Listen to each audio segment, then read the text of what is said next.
चलिए जी स्टार्ट ही करते हैं, सीधा आप टाइम भी खराब करेंगे। तो रोलिंग वाले क्वेश्चंस हैं आज, ठीक है। रिवीजन में आज रोलिंग के क्वेश्चंस और उसमें भी एनर्जी वगैरह का मिक्स करेंगे। तो इसमें जो ये फिगर है उसमें टाइम नहीं, जल्दी से स्टार्ट करो। क्लैंप का मास दे रखा है mb, बी एक कोई क्लैंप है इसके रिंग पर,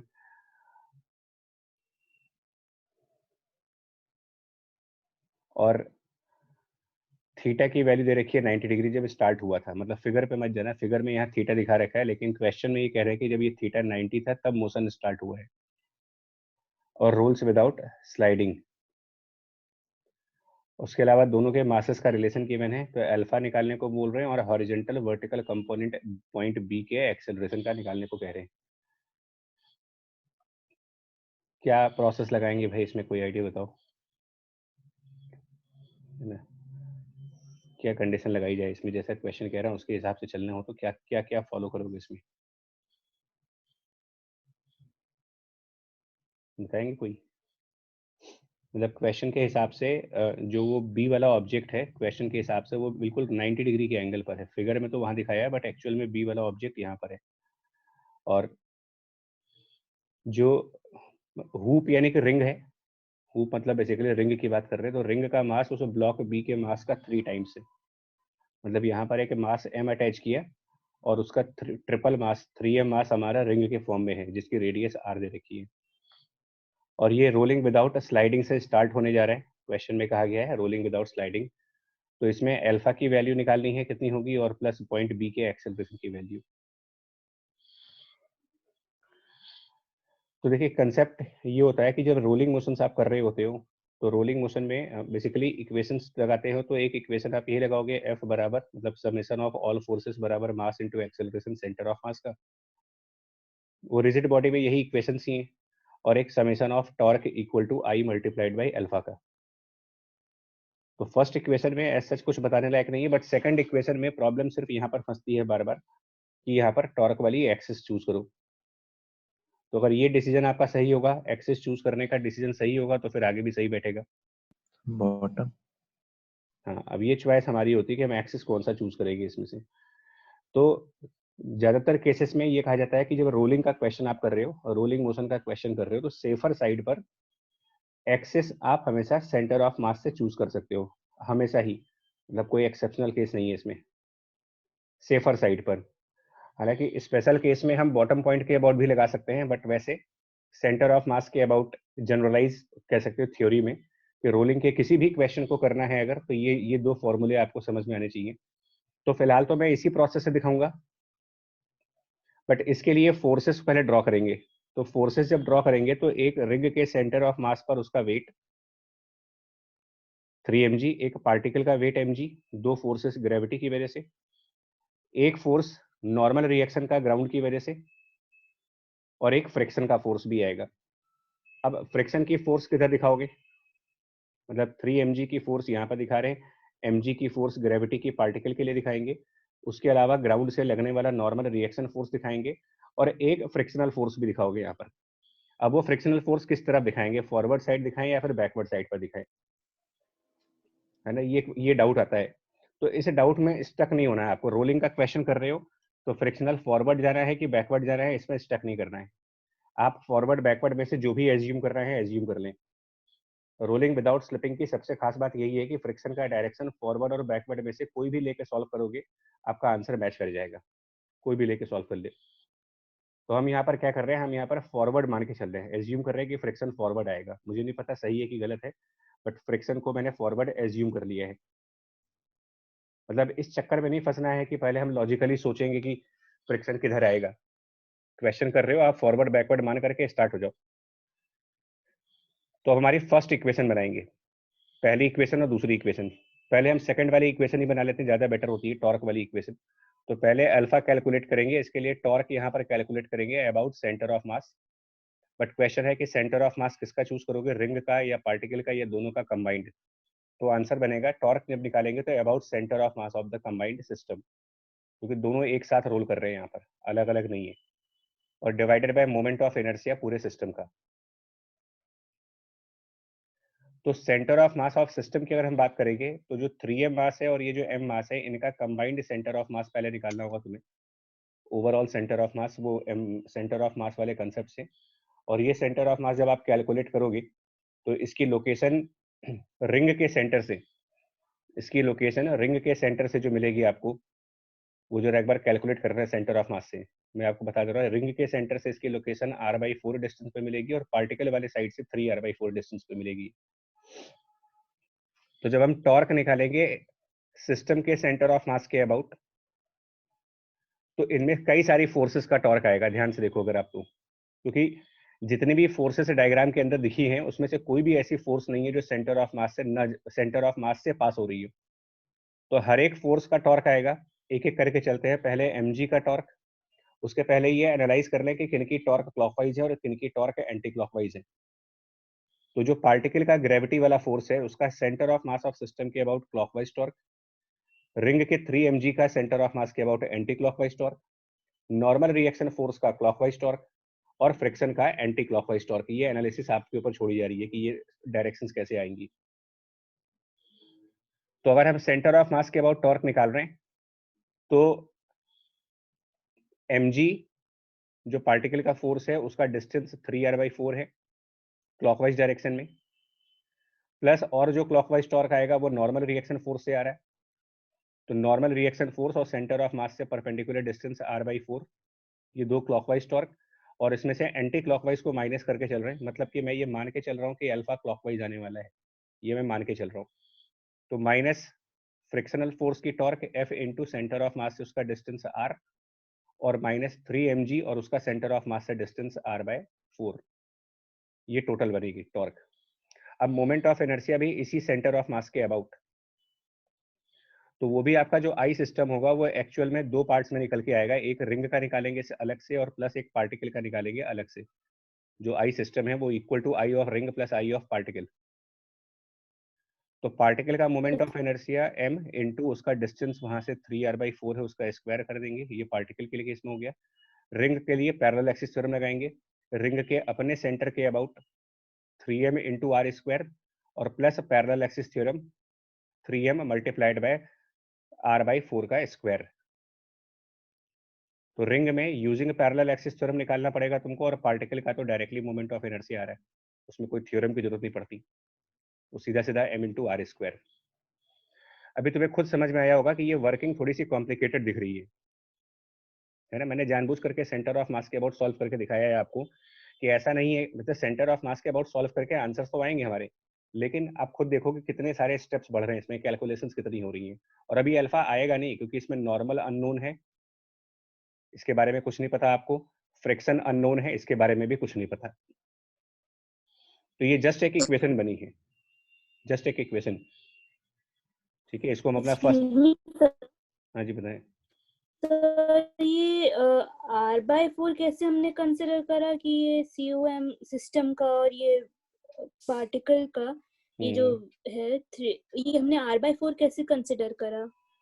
ये एक्चुअली वो होता है बच्चा कंसेप्ट, दो पार्टिकल्स का जो सेंटर ऑफ मास होता है ना, m1 m2, अगर दो पार्टिकल्स हो तो इनके सेंटर ऑफ मास की लोकेशन होती है m1 से।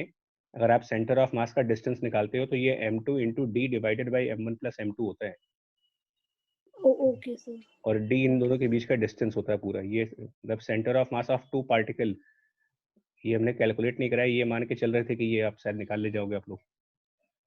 ओके सर, ठीक है, ये पता नहीं था सर। चलिए कोई नहीं, तो भी आ जाएगा। अच्छा, इसके बाद एक इक्वेशन बनी, तुमको एक मतलब दूसरी इक्वेशन जो बनेगी वो फोर्सेस वाली बनेगी। अब बड़ा ध्यान से चलना है इसमें, मतलब टॉर्क सेंटर ऑफ मास के अबाउट लेने के एडवांटेज और डिसएडवांटेज दोनों दिखाते हैं आपको कि क्या फायदा है क्या नुकसान है उसका। दूसरी इक्वेशन हमारी बनेगी फोर्स बराबर मास इनटू एक्सेलरेशन की। बट यहाँ पर एक्सेलरेशन ऑफ सेंटर ऑफ मास, जैसे मैंने पहले भी कहा है कि इसको निकालने के लिए आपको जो लॉजिक यूज करना पड़ेगा वो ये यूज करना पड़ेगा, it should be acceleration of the centre point and plus acceleration of centre of mass relative to the centre point. Centre मतलब रिंग का सेंटर की बात कर रहे हैं, उसको एक काम कर रहे हैं, उसको पॉइंट ए डिनोट किया गया फिगर में, तो पॉइंट ए ही लिखते हैं उसको। मतलब जो रिंग का सेंटर पॉइंट ए है उसकी बात करूं तो acceleration of point A and plus centre of mass with respect two point A. और कल भी मैंने ये कहा था कि ये जो रिलेटिव एक्सेलरेशन होती है इसको हमेशा दो पार्ट्स में देखा जाता है, सेंट्रिपिटल के फॉर्म में और टेंजेंशियल के फॉर्म में। अब जो पॉइंट ए है इसकी एक्सेलरेशन ट्रेजेक्टरी देख के बताओ कि जो ए है उसकी ट्रेजेक्टरी क्या बनेगी, मतलब ये जो सेंटर ऑफ रिंग है इसका ट्रेजेक्टरी क्या बनेगा। तो सेंटर ऑफ रिंग ग्राउंड से हमेशा आर हाइट पे मिलेगा आपको, सेंटर ऑफ रिंग की हाइट ग्राउंड से हमेशा ही आर होगी। इसका मतलब पॉइंट ए की ट्रेजेक्टरी बिल्कुल सीधी होगी, पाथ ऑफ पॉइंट ए बिल्कुल सीधा चलेगा। और जब कोई भी पॉइंट सीधा चलता है मतलब स्ट्रेट लाइन पे चलता है तो एक्सेलरेशन हमेशा उसके उस लाइन के पैरेलल मिलनी चाहिए। तो इसका मतलब पॉइंट ए का जो एक्सेलरेशन होगा उसको हम ए ऑफ ए लिखेंगे, लेकिन इसकी डायरेक्शन बिल्कुल हॉरिजॉन्टल साइड पर मिलेगी आपको। तो अगर वेक्टर के फॉर्म में लिख लेते हैं इसको एक्स एक्सिस और वाई एक्सिस बना करके, तो ये बेसिकली आई कैप की डायरेक्शन में चलेंगे। अब centre of mass with respect to A centripetal और टेंजेंशियल के फॉर्म में, यानी ये जो सेंटर ऑफ मास है ये पॉइंट ए के अबाउट रिवॉल्व कर रहा होगा। सेंटर ऑफ मास रिवॉल्व करेगा पॉइंट ए के अबाउट, और ऐसे में जब ये centre of mass point A के अबाउट रिवॉल्व कर रहा होगा तो इसकी एक डाउनवर्ड डायरेक्शन में टेंजेंशियल एक्सेलरेशन होगी जिसको आर बाई 4 अल्फा लिखेंगे, क्योंकि पॉइंट ए से ये आर बाई 4 डिस्टेंस पर है। और इसका एक centripetal acceleration omega square R लिखोगे, लेकिन इस क्वेश्चन में इस मोमेंट पर ओमेगा की वैल्यू 0 है। तो सेंट्रिपिटल एक्सेलरेशन तो ओमेगा 0 होने की वजह से 0 हो गया, लेकिन टेंजेंशियली एक्सेलरेशन की वैल्यू बन रही है आर बाई 4 अल्फा, जो कि डाउनवर्ड डायरेक्शन यानी कि माइनस ऑफ जे कैप। ये एक्सेलरेशन आएगी सेंटर ऑफ मास की। और अब हम फर्स्ट इक्वेशन जब लगाएंगे तो इसमें मास मल्टीप्लाई कर देते हैं। तो mass into acceleration of point A into I cap minus M R alpha by 4 into J cap.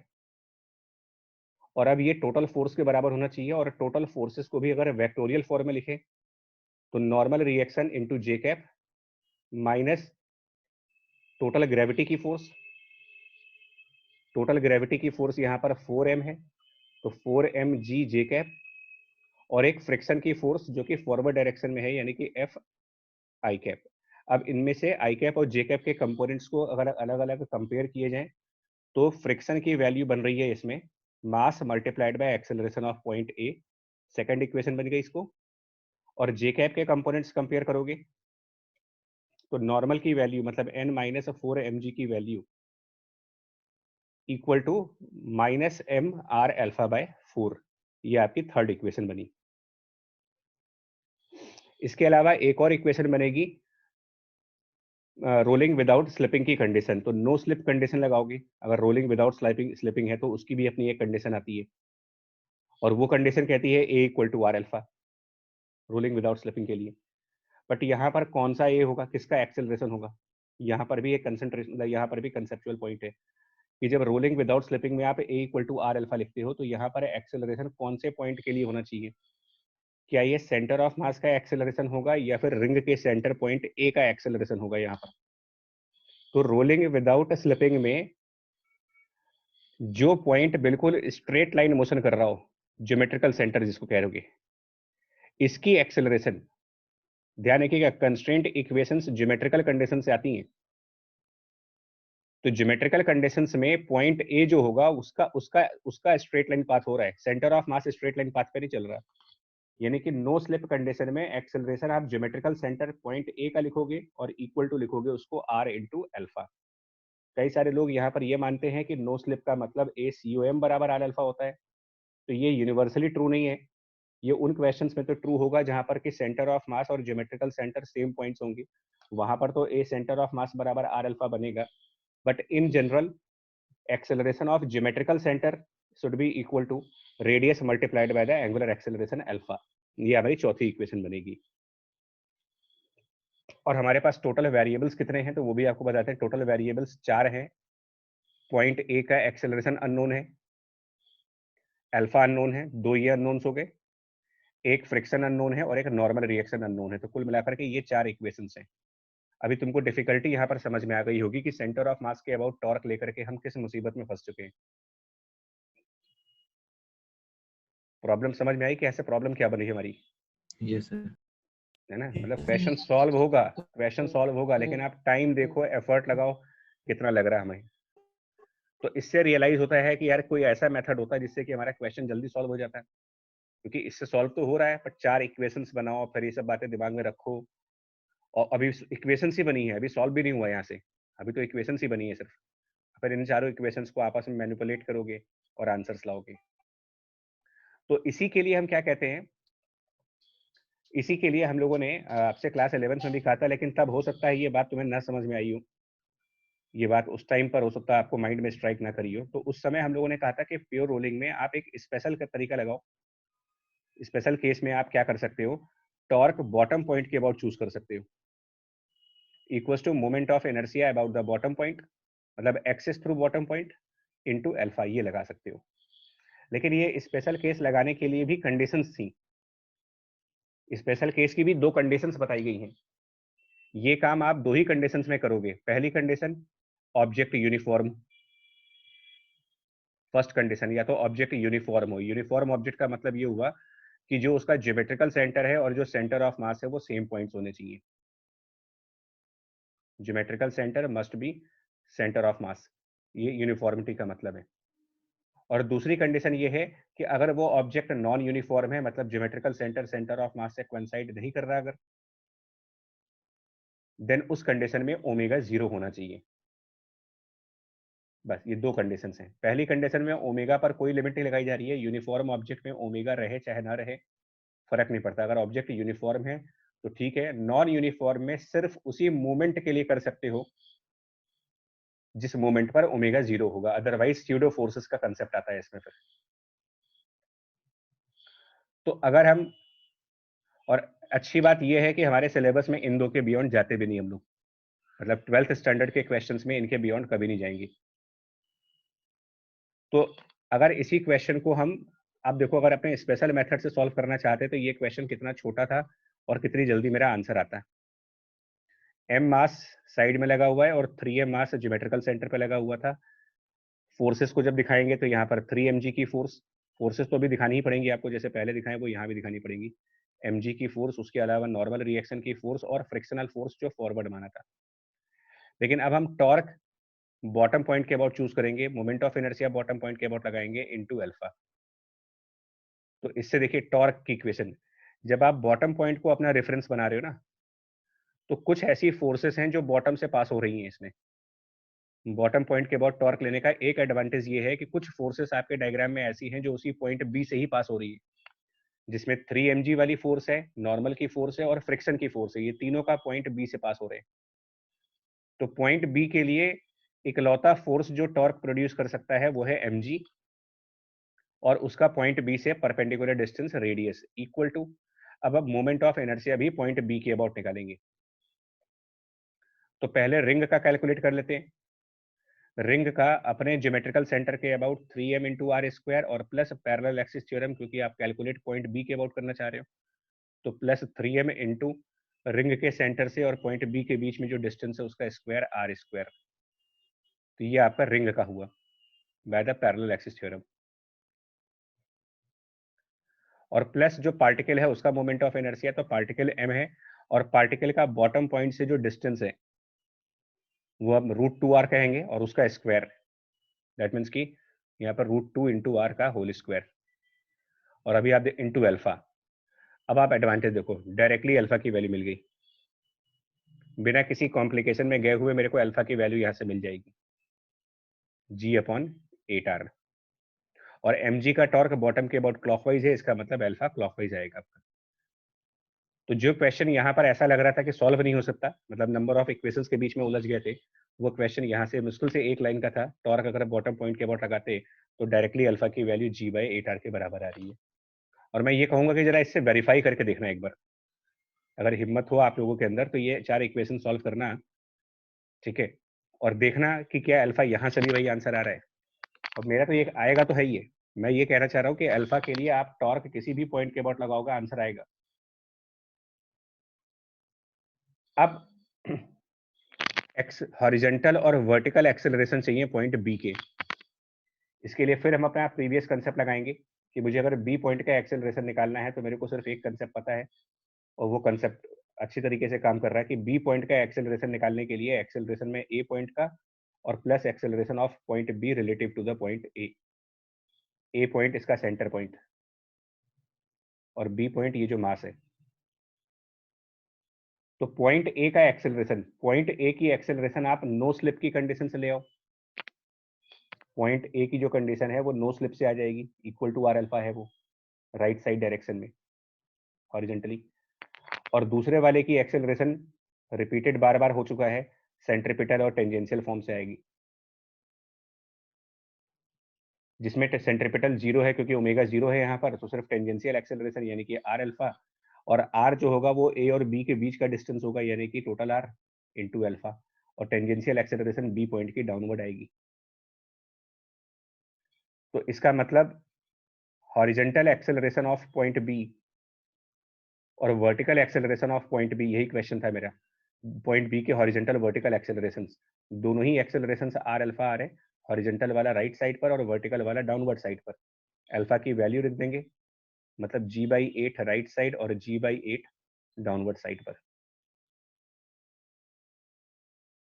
बोलो अभी क्लियर हो गया ये चीज? मतलब जो क्वेश्चन पहले इतना डिफिकल्ट लग रहा था वो क्वेश्चन एक्चुअल में डिफिकल्ट है नहीं, अगर सही रास्ते से चला जाए तो।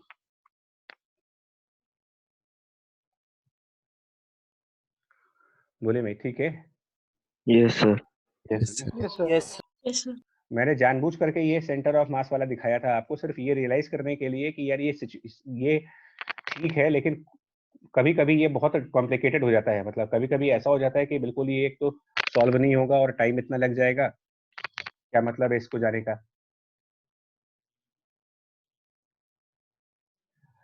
अगला क्वेश्चन, इसमें भी आपको डेटा यूज नहीं करना है, बस सिंबॉलिकली करना है। मतलब इसको थीटा के तरीके से यूज करेंगे, रेडियस को आर मानेंगे, 7 किलोग्राम को हम m1 से डिनोट करेंगे और 10 किलोग्राम को m2 मास से डिनोट कर देंगे। सिलेंडर डज नॉट स्लिप है रफ इंक्लाइंड पर, और angular acceleration of the cylinder और मिनिमम कोफिशिएंट ऑफ फ्रिक्शन निकालना है इसमें ताकि ये स्लिप ना करे। सिलेंडर का अल्फा और यहाँ पर कोफिशिएंट ऑफ फ्रिक्शन की लोवेस्ट पॉसिबल वैल्यू जिससे कि स्लिपिंग प्रिवेंट की जा सके, रोलिंग विदाउट स्लिपिंग हो पाए, उसके लिए म्यू की मिनिमम वैल्यू। तो इसमें अगर हम इसी डायग्राम में अपना फ्री बॉडी डायग्राम बनाते हैं तो एक M2G दिखा देंगे, एक स्ट्रिंग में टेंशन फोर्स दिखाएंगे, एक इधर टेंशन फोर्स दिखाएंगे, इधर ग्रेविटी के कंपोनेंट्स करके दिखा देंगे, mg cos theta mg sin theta के फॉर्म में। m1 है ये, m1g sin थीटा और m1g cos थीटा के फॉर्म में। Normal reaction force from the inclined plane आएगा और फ्रिक्शन आएगा जो फॉरवर्ड या बैकवर्ड कहीं भी लगा सकते हो, तो फॉरवर्ड मान लेते हैं यहाँ पर। अब इक्वेशंस, मतलब माइंड में क्लैरिटी रहे कि आपको क्या करना है। तो इक्वेशंस, तो इक्वेशन अगर मैं m2 के लिए बनाऊं तो वो तो स्ट्रेट फॉरवर्ड है क्योंकि m2 में कोई रोटेशन तो है नहीं। तो m2 की इक्वेशन मान लेते हैं कि m2 a एक्सेलरेशन से नीचे जा रहा है। हालांकि एक और काम करिएगा इसमें, देखिए एग्जामिनेशन पॉइंट ऑफ व्यू से ये ध्यान रखना होता है कि हमें अल्टीमेटली क्या सॉल्व करना है। तो अल्टीमेटली आपको अल्फा की वैल्यू निकालनी है, तो हम सब कुछ अल्फा के हिसाब से दिखा रहे हैं। हम वेरिएबल अपना वही रखेंगे जो सॉल्व करना है, हमें अल्फा सॉल्व करना है तो अल्फा ही वेरिएबल है, और उसी वेरिएबल के टर्म्स में m2 की एक्सेलरेशन बतानी होगी तुम्हें। m2 की एक्सेलरेशन के लिए हम अपना नया वेरिएबल इंट्रोड्यूस करके अपनी इक्वेशंस बढ़ाएंगे नहीं। तो पहले एक काम करते हैं, पहले तो ये पता लगा लेते हैं कि m2 की एक्सेलरेशन और m1 की एक्सेलरेशन अल्फा के फॉर्म में क्या होगी। पहला काम यही कर लेते हैं इक्वेशंस के पहले। तो acceleration of m2 in terms of alpha ये निकाले अगर, तो इसमें आप वो लगाओ, कंस्ट्रेंट ऑफ स्ट्रिंग लगा देते हो आप, स्ट्रिंग कंस्ट्रेंट लगाएंगे, और स्ट्रिंग कंस्ट्रेंट के हिसाब से अगर हम ध्यान दें तो m2 इस रोलर के कौन से पॉइंट से अटैच है। m2 का कनेक्शन अगर देखा जाए तो रोलर के टॉप मोस्ट पॉइंट, और हम सबको पता है कि किसी भी रोलिंग बॉडी का सेंटर और टॉप मोस्ट पॉइंट के एक्सेलरेशन में जो रिलेशन चलता है, सेंटर की एक्सेलरेशन और टॉप मोस्ट पॉइंट की एक्सेलरेशन का रिलेशन ट्वाइस होता है। और सेंटर की एक्सेलरेशन अभी मैंने आपको बताई है कि सेंटर पॉइंट की एक्सेलरेशन हमेशा आर अल्फा लिख सकते हो रोलिंग विदाउट स्लिपिंग की कंडीशन में। तो सेंटर पॉइंट का एक्सेलरेशन अगर आर अल्फा होगा तो टॉप मोस्ट पॉइंट का 2r अल्फा होगा, और टॉप मोस्ट पॉइंट और m2 एक स्ट्रिंग से अगर अटैच हैं तो उन दोनों में सेम एक्सेलरेशन बननी चाहिए, यानी कि m2 की एक्सेलरेशन 2r अल्फा हो जाएगी डाउनवर्ड डायरेक्शन में। और इससे हम अब m2 की इक्वेशन लिख सकते हैं, m2g माइनस कैपिटल T बराबर m2 इंटू 2r अल्फा। तो हमारे कुछ वेरिएबल्स कम हो जाते हैं। अब फॉर m1, अब आप m1 के लिए कौन सी इक्वेशन बनाओगे? इक्वेशन फॉर m1 बनानी है मेरे को। तो रोलिंग में ज्यादातर कोशिश ये किया करो कि अल्फा वाली इक्वेशन पहले लिखो।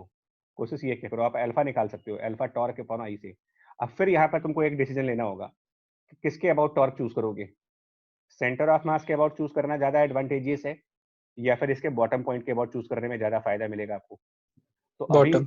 हाँ, पीछे अभी आपको बॉटम पॉइंट के हिसाब से। हाँ बॉटम। ये दर्द पीछे एग्जांपल में देख चुके हो कि बॉटम पॉइंट के अबाउट ले लो, ज्यादा फायदे में हो। तो बॉटम पॉइंट के अबाउट अगर हम अल्फा कैलकुलेट करते हैं तो बॉटम पॉइंट के अबाउट आप बताएंगे किस फोर्स का टॉर्क आएगा। सिलेंडर पे जो फोर्सेस लगी हैं उनमें से टेंशन। वही सर है। टेंशन और m1g टेंशन और sin m1g theta sin theta. तो टेंशन का टॉर्क क्लॉकवाइज आएगा और m1g sin थीटा का एंटी क्लॉकवाइज आ जाएगा, m1g sin theta into R का, और डिवाइडेड बाय बॉटम पॉइंट के अबाउट सिलेंडर का moment of inertia parallel axis theorem से 3/2 m1 r स्क्वायर। ये हमारी सेकंड इक्वेशन। बस दो ही इक्वेशन से काम चल जाएगा, क्योंकि दो ही अननोन्स हैं, एक टी अननोन है और एक अल्फा अननोन है। तो इक्वेशन 1 से टी की वैल्यू ले लेते हैं, इक्वेशन 1 से वैल्यू ऑफ टी, और इस टी को इक्वेशन 2 में ले जाकर के सब्स्टिट्यूट कर दो, एंड देन आपका डायरेक्टली अल्फा की वैल्यू मिल जाएगी। ना इक्वेशंस में उलझोगे, मतलब इक्वेशंस में उलझे भी नहीं कहीं पर कि 3-4 इक्वेशन बन गए अब उसके बाद पगला रहे कि कहां से क्या जरे। अल्फा डायरेक्टली मेरे को आ गया।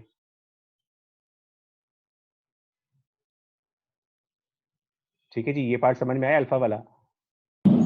Yes sir. सिंप्लिसिटी देखना, सिंप्लिसिटी की कैसे प्रॉब्लम को सिंप्लीफाई करा जाता है। दूसरा, म्यू की मिनिमम वैल्यू निकालनी है। अब यहाँ पर आपकी मजबूरी है कि फ्रिक्शन फोर्स निकालना होगा। मिनिमम कोफिशिएंट ऑफ फ्रिक्शन निकालने के लिए आपको फ्रिक्शन का वो लॉ यूज करना पड़ेगा। अच्छा, एक और चीज जिन लोगों को नहीं पता है उनको बताएं, रोलिंग विदाउट स्लिपिंग में फ्रिक्शन जो लगता है वो हमेशा ही स्टैटिक नेचर का होता है। तो यहाँ पर हम law of static friction use करेंगे कि फ्रिक्शन फोर्स की जो वैल्यू होगी वो हमेशा less than equal to mu into N होगी। तो म्यू की मिनिमम वैल्यू निकालने के लिए, मिनिमम वैल्यू ऑफ म्यू निकालने के लिए आप लिमिटिंग कंडीशंस पे चले जाओगे, और लिमिटिंग कंडीशंस में friction divided by normal reaction कर देंगे under limiting conditions. Limiting conditions में म्यू मिनिमम निकालो, फ्रिक्शन की limiting value divided by normal. अब नॉर्मल कितना होगा और फ्रिक्शन कितना होगा, ये दो टारगेट बचे। तो नॉर्मल तो हम डायरेक्टली यहाँ पर निकाल सकते हैं सिलेंडर के इनक्लाइंड प्लेन के परपेंडिकुलर डायरेक्शन को देख करके।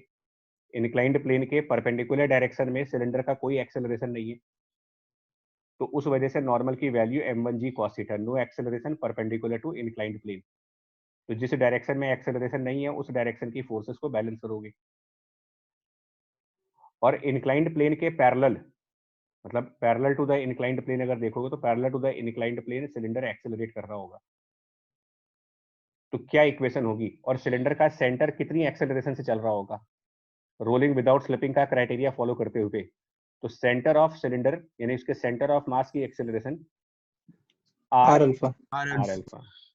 तो यहाँ पर इक्वेशन बना लो, सिलेंडर का मास m1, उसके सेंटर की acceleration R alpha equal to forces जो कि इंक्लाइंड प्लेन के पैरेलल डायरेक्शन में है, तो वो टेंशन है प्लस फ्रिक्शन है, और माइनस m1g साइन थीटा है। ये फोर्सेस इंक्लाइंड प्लेन के पैरेलल है।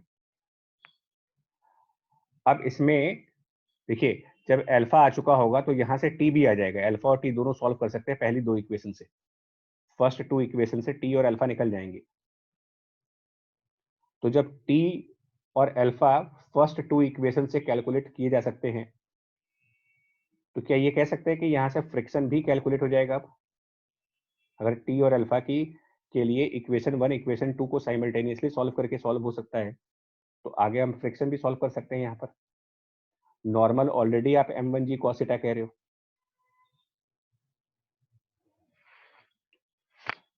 बोलो भाई। Yes sir. अब उससे म्यू मिनिमम निकाल सकते हैं। और देखिए, ये रोलिंग ट्रक के फ्रेम में है, इसमें ट्रक के बारे में आपसे कहा जा रहा है कि वो एक कांस्टेंट एक्सेलरेशन पे आगे चल रही है।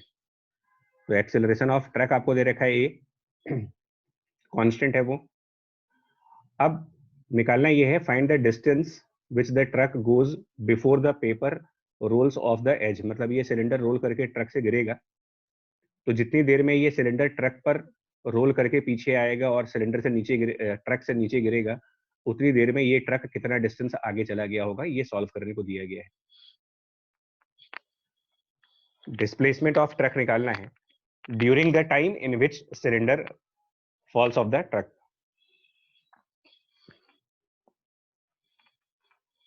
तो इसके लिए हम क्या करने जा रहे हैं, सुनो। इसके लिए हमको पहले, सबसे पहले ट्रक की फ्रेम में जाना पड़ेगा। मतलब पहले एक ऑब्जर्वर को हम ट्रक पर लेकर के चलते हैं और सिलेंडर की फोर्सेस को कंसीडर करते हैं कि सिलेंडर पर क्या फोर्सेस लग रही होंगी। तो क्योंकि हम एक नॉन इनर्शियल फ्रेम में एंटर कर चुके हैं, है ना, एक नॉन इनर्शियल फ्रेम में एंटर कर चुके हैं, तो हमको यहाँ पर सबसे पहले तो आपको एक स्यूडो फोर्स दिखाओगे सिलेंडर की सेंटर पे, m/a का। स्यूडो फोर्स हमेशा सिलेंडर के सेंटर ऑफ मास पर रहेगा, ये ध्यान रखना। उसके अलावा mg और नॉर्मल होंगे, लेकिन वो हमारे किसी काम के नहीं हैं क्योंकि वो वर्टिकल फोर्सेस हैं और मोशन हॉरिजॉन्टल सरफेस पे हो रहा है। तो वर्टिकल फोर्सेस चाहो तो दिखाओ, चाहो तो रहने दो आप। मतलब ऐसा उससे कुछ न्यूमेरिकल्स में फर्क नहीं आने वाला, बिकॉज mg ऊपर और mg नीचे और नॉर्मल ऊपर, इनसे हमें को किसी इक्वेशन में फर्क नहीं आएगा। तो mg और नॉर्मल आप दिखाना चाहो दिखा सकते हो। और कोई फोर्स स्यूडो फोर्स के अलावा, स्यूडो mg नॉर्मल के अलावा कोई और फोर्स अगर आपके माइंड में है?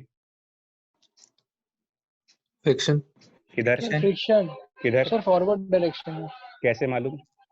सर एक्चुअली सर हम लोग चूज तो कोई भी कर सकते हैं, लेकिन सर अगर उसका हाँ, ओमेगा को गिरना है ठीक सर, तो उसका अल्फा जो है वो दूसरी तरफ आएगा सर, ठीक तो है, उस ठीक है। हिसाब से। मतलब हम ये कहना चाह रहे हैं कि हम फॉरवर्ड मान लेते हैं ना इसको, ठीक है, आपका पॉइंट सही है, बट हम इसको फॉरवर्ड मान लेते हैं, फ्रिक्शन को फॉरवर्ड है। अब तो ट्रैक पे खड़े होकर के सिलेंडर का मोशन देख रहे हो आप, ध्यान दीजिएगा।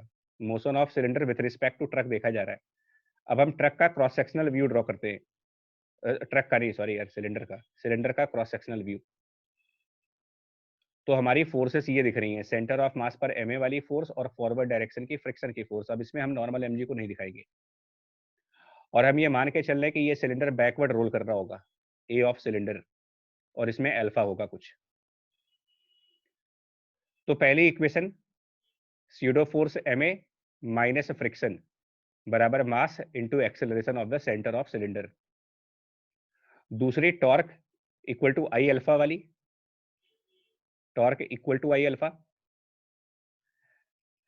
और torque equal to I alpha जब लगाएंगे तो अभी हम जब टॉर्क निकालेंगे तो ये सिलेंडर की सेंटर के अबाउट, एक बार फिर से देखते हैं, सिलेंडर के सेंटर के about, moment of inertia cylinder के सेंटर के अबाउट इनटू अल्फा।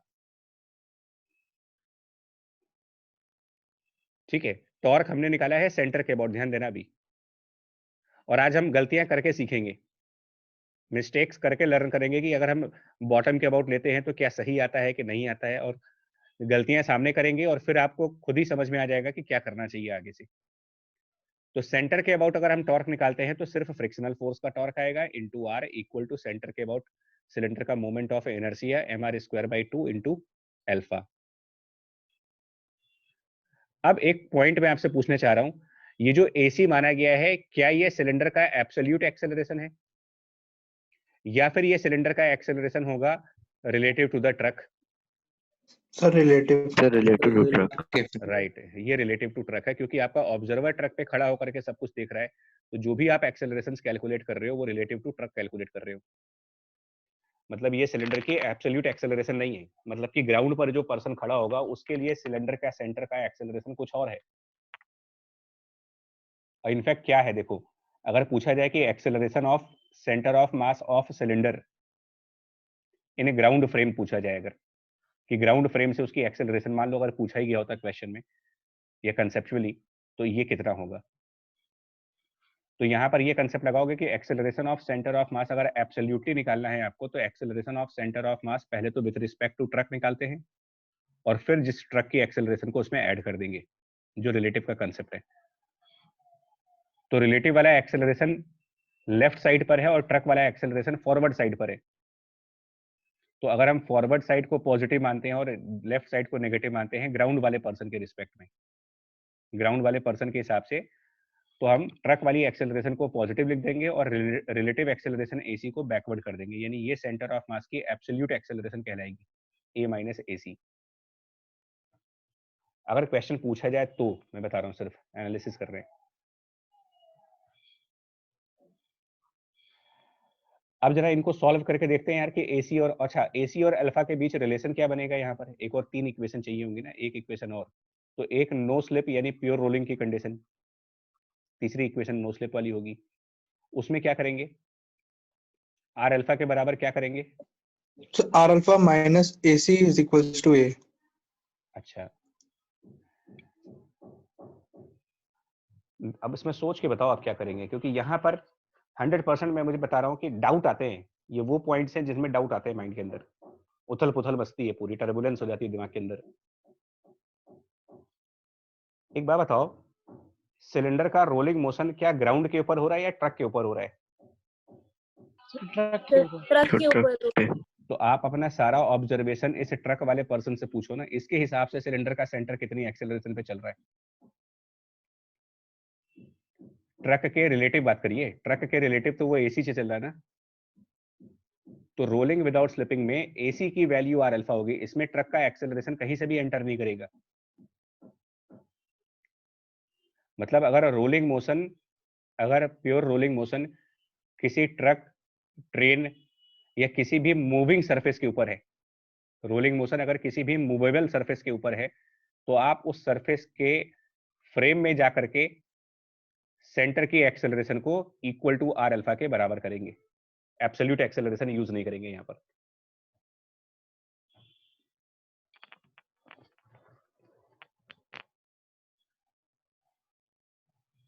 दो पॉइंट्स फिर से बोल रहा हूं आपको, जो फुल कंसंट्रेशन चाहिए आपका यहां पर। पहली चीज, जब भी आपने स्यूडो फोर्स को डायग्राम में कंसीडर किया, तो अब आपके एनएलएम में रिलेटिव एक्सेलरेशन ही आएगा। अदरवाइज आप ये कह सकते हो कि summation of F equal to mass into acceleration में F और A दोनों हमेशा ही सेम फ्रेम के होने चाहिए, एक ही ऑब्जर्वेशन के हिसाब से होने चाहिए। तो अगर आप LHS पे स्यूडो फोर्स काउंट कर रहे हो, यानी कि ट्रक के फ्रेम में हो, तो RHS पर जो एक्सेलरेशन लिखोगे वो भी रिलेटिव टू द ट्रक ही आएगा। मतलब एब्सोल्यूट एक्सेलरेशन नहीं आ सकता वहां से कभी। अगर आपको एब्सोल्यूट एक्सेलरेशन चाहिए तो फ्री बॉडी डायग्राम से स्यूडो फोर्स को हटा दो, रियल फोर्सेस कंसीडर करो। फिर स्यूडो फोर्स कंसीडर किया है और F इक्वल टू ma की इक्वेशन लिख रहे हो, तो ये मान के चलना कि एक्सेलरेशन जो आपका आने वाला है वो उस फ्रेम में ही आएगा जिस फ्रेम के लिए स्यूडो फोर्स लगाया गया है, और रोलिंग विदाउट स्लिपिंग भी उसी फ्रेम में देखी जाएगी। मतलब सारी वर्किंग फ्रेम ऑफ ट्रक में चल रही है। न्यूटन लॉ की इक्वेशन ट्रक के फ्रेम में, torque equal to I alpha truck के फ्रेम में, प्योर रोलिंग कंडीशन ट्रक के फ्रेम में। सिंपल सी बात ये है। हम ये नहीं कर सकते कि एक इक्वेशन ट्रक के फ्रेम से, एक इक्वेशन ग्राउंड के फ्रेम से, फिर तीसरी इक्वेशन ट्रक के फ्रेम से। मतलब जिगजैग क्या करोगे आप यहाँ पर। और अब इसको तीनों को सॉल्व करिए, क्या आंसर बनेगा बताओ। इन 3 इक्वेशंस को आप सॉल्व करेंगे और A ऑफ C की वैल्यू बतानी है आपको, सिलेंडर के सेंटर की एक्सेलरेशन कितनी आ रही है। तो थोड़ा मैं ये चाहूंगा कि इसका आंसर दो आप, बिकॉज सेकंड इक्वेशन जो बन रही है उसमें से एक आर चला जाएगा यहाँ से, और एक आर अल्फा को AC लिख सकते हो। तो मेरे ख्याल से 2a/3 yes sir 2a/3 2a/3 आ रहा है, ठीक है 2a/3। तो सिलेंडर का ये रिलेटिव एक्सेलरेशन में फिर बोल रहा हूँ, यानी कि जो ग्राउंड फ्रेम है, फिर से देखना, ग्राउंड फ्रेम के हिसाब से सेंटर ऑफ मास की एक्सेलरेशन। क्वेश्चन में नीड नहीं है, मैं वैसे पूछ रहा हूं, कभी कभी ऑब्जेक्टिव यही से पूछ लेते हैं वो लोग।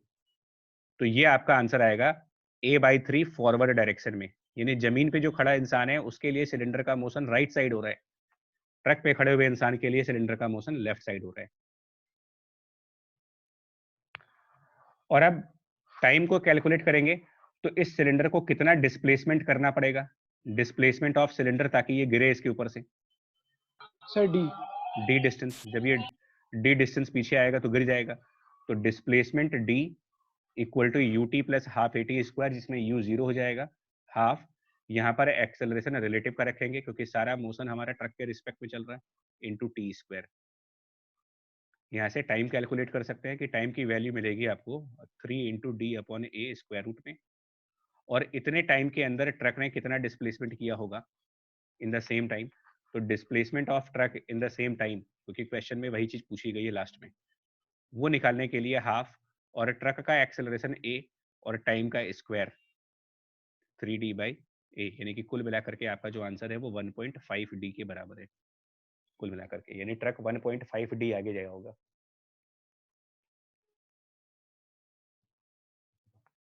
आए पॉइंट समझ में? 3 तरीके के एग्जांपल किए हैं अभी अपने, जितनी पॉसिबल वेरिएशंस रोलिंग की हो सकती थी मैंने सबके एग्जांपल्स को यूज किया है। पहली नॉन यूनिफॉर्म ऑब्जेक्ट वाली, उसका समझ में क्या आया, बॉटम पॉइंट के अबाउट टॉर्क लेना फायदे की चीज।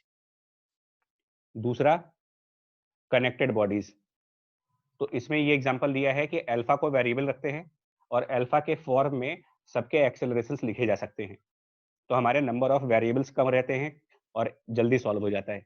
ये इसका आउटकम है। इस एग्जांपल का जो पर्पस था मेरा वो आपको यही समझाने का था कि अपने वेरिएबल्स कैसे कम किए जा सकते हैं।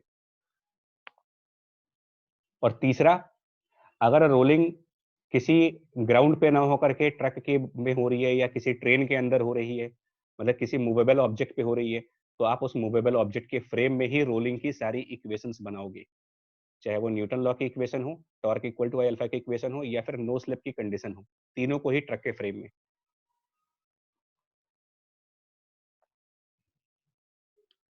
ठीक है, बात समझ में आई आपको यहाँ पर? Yes sir. है ना? अब एक गलती करके देखेंगे, अब मिस्टेक करेंगे हम। पता नहीं मिस्टेक है कि नहीं है, बट पता नहीं तो भाई कोई चीज मिस्टेक है या नहीं हो तो करने के बाद ही मालूम चलेगा। तो अल्फा की वैल्यू हमारे लिए 2a/3r आ रही है, क्योंकि अगर मैं डायरेक्ट बोल दूं कि ये कर लेना तो हो सकता है आपको वो याद ना रहे। एक बार मिस्टेक कर लेते ना यार, शायद याद रहे। तो क्या अगर हम टॉर्क की इक्वेशन बॉटम पॉइंट के अबाउट लगाते तो क्या फायदा होता आपको? देखो इस क्वेश्चन में अगर हम टॉर्क वाली इक्वेशन बॉटम पॉइंट के अबाउट लगाएं और अल्फा निकालें, जरा देखो क्या आएगा। देखो क्या आएगा यहाँ पर। मुझे नहीं पता कि ये कंसेप्ट सही है कि गलत है, मतलब मेरे को तो पता है, मैं आप लोग की बात कर रहा हूँ कि अगर हम torque about bottom equals to I about bottom into alpha लगाते तो फ्री बॉडी डायग्राम के हिसाब से बॉटम पॉइंट के अबाउट सिर्फ एक ही टॉर्क आता है और वो होता स्यूडो फोर्स का टॉर्क, और moment of inertia bottom point के अबाउट आता 3/2 mr² इंटू अल्फा। क्या मेरे को अल्फा की वैल्यू सही मिल रही है? देखो जी,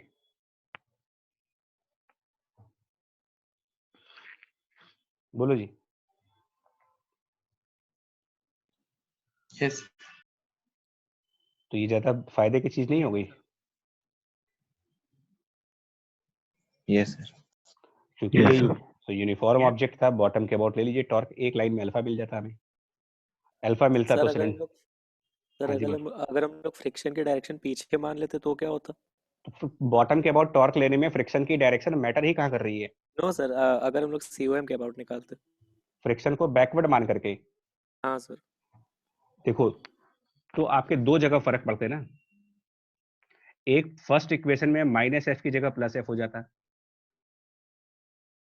तो वहां पहली इक्वेशन में तो बदल जाएगी, और सेकंड इक्वेशन में यहाँ पर माइनस का टॉर्क आ जाता, मतलब एक तरीके से f का साइन ही तो चेंज होगा। अगर आप फ्रिक्शन की डायरेक्शन अपोजिट मानोगे तो जो मेरी इक्वेशन है और जो आपकी इक्वेशन है उसमें जहां पर मेरा -f है वहां पर आपका +f आ गया, तब भी सेम आंसर आएगा। लेकिन उसमें जानते हो गलती क्या कर सकते हैं लोग, मेरे ख्याल से अगर तुमने क्या लेफ्ट टेक किया है क्या क्वेश्चन? नहीं, मैंने राइट ही लिया था सर। हाँ तो उसमें फर्क इतना ही पड़ेगा कि देखो एक्चुअली क्या होता है ना यार, डायरेक्शंस का बहुत रोल है यहाँ पर, साइन कन्वेंशंस का, और इसीलिए मैं पर्सनली बॉटम को इसलिए प्रेफर करता हूँ कि वहां पर सारी डायरेक्शन चली जाती है, मतलब ये जितना हेडेक वाला पोर्शन है वो सब निकल गया, फ्रिक्शन कहीं भी लगे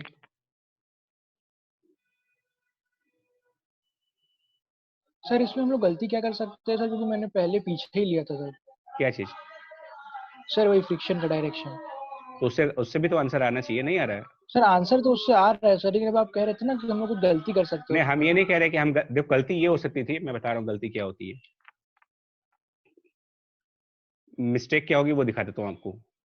जो लोग कर सकते हैं और हो सकता है उनके आंसर्स ना मैच करें।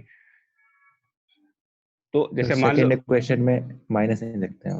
हाँ हाँ हाँ हाँ, मतलब जैसे जैसे लोग क्या करते हैं, स्यूडो फोर्स भी लगा दिया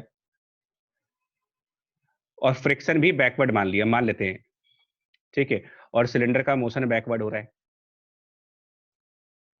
तो अब गलतियां बता रहा हूं क्या होंगी।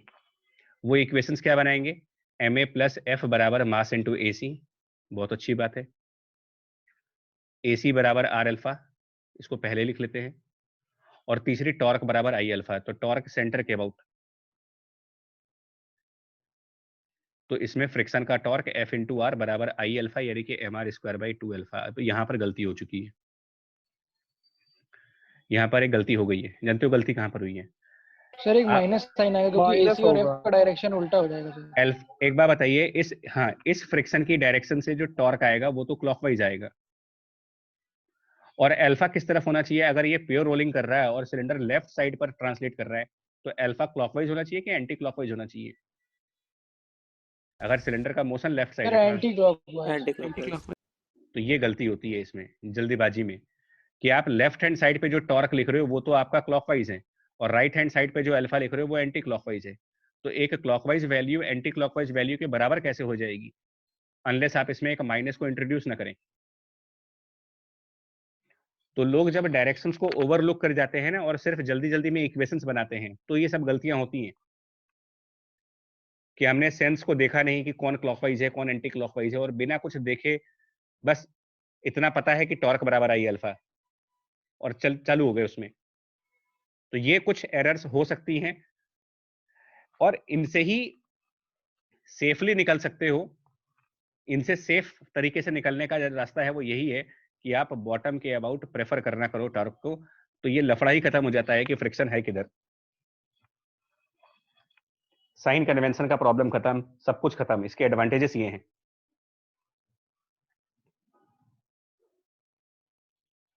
समझ में आ रहा है कि एडवांटेज डिसएडवांटेज मेथड्स के क्या हैं, यस और यस सर। हमें डिसीजन कैसे लेना होता है, चॉइस कैसे बनानी होती है अपनी। भाई सही गलत देख करके ही तो चूज करोगे कि क्या सही है क्या गलत है, और जो सही है उसमें छोटा मेथड कौन सा है।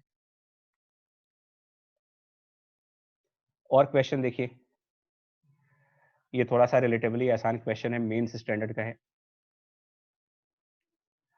स्फीयर की बात कर रहे हैं यार यहाँ पर, और स्फीयर हॉरिजॉन्टल सरफेस पे ही है, ठीक है, और इसको पुल कर रहे हैं टेंजेंशियल फोर्स लगा करके। तो ये काफी आसान सा क्वेश्चन है वैसे। टॉप पॉइंट पर आप एक टेंजेंशियल फोर्स लगाइए स्फीयर के केस में।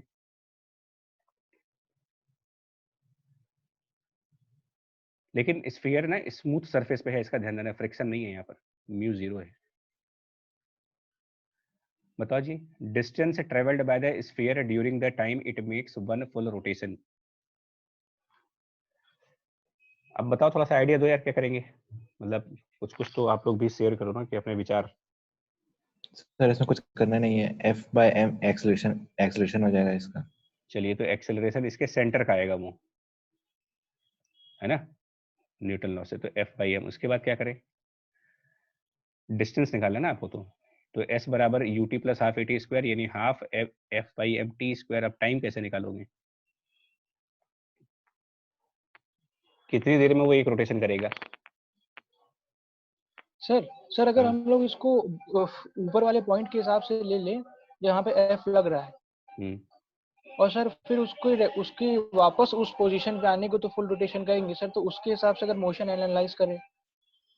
हाँ तो करिए ना, मना थोड़ी कर रहे हैं हम, तो ये आप लोग के विचार सुनना चाह रहे हैं कि भाई आप लोग क्या बोलते हो, ताकि ये मालूम चले ना कि सामने माइंड में चल क्या रहा है, मतलब किस तरीके के डाउट है, सर ये तो आइडिया लगे मेरे को। सर अगर हम लोग सेंटर के अबाउट एक वो रेफरेंस फ्रेम लेके देखें तो सिर्फ हम लोग अल्फा कैलकुलेट हो सकता है, तो उससे टाइम पीरियड आ जाएगा एक रोटेशन का। मतलब अल्फा निकालना है ना, मतलब प्राइमरी ऑब्जेक्टिव ये है कि अल्फा निकालना है। हाँ, तो सेंटर के अबाउट हाँ, रेफरेंस वो अब सेकंड पॉइंट हो गया। मतलब पहले आपका प्राइमरी गोल डिसाइड हुआ कि मुझे अल्फा चाहिए, ये मेरा गोल है। अब उसका रास्ता चाहिए कि अल्फा निकालने के लिए तरीका क्या है। ये बात बिल्कुल सही है कि टाइम निकालने के लिए आपको अल्फा निकालना पड़ेगा। नाउ अल्फा, और इसको निकालने का तरीका भी आपको पता है, टॉर्क अपॉन आई। प्रॉब्लम तो यहीं पर फंस रही है कि टॉर्क किसके अबाउट, सेंटर के अबाउट या बॉटम के about? Centre. Centre centre safe point है हमेशा, तो सेंटर के अबाउट एफ इंटू आर, और मोमेंट ऑफ इनर्शिया सेंटर के अबाउट 2/5 mr स्क्वायर, और ये क्लॉकवाइज आएगा। 2/3 नहीं होगा, हॉलो है। सर हॉलो, अच्छा हॉलो है, 2/3 कर दीजिए, ठीक है। अब एक बात सुनना,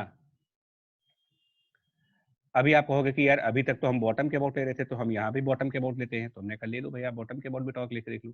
बॉटम के अबाउट एफ इंटू 2r है, डिवाइडेड बाय बॉटम के अबाउट पैरेलल एक्सिस थ्योरम के हिसाब से moment of inertia 5/3 mr square. क्या ये वैल्यू सेम आ रही है?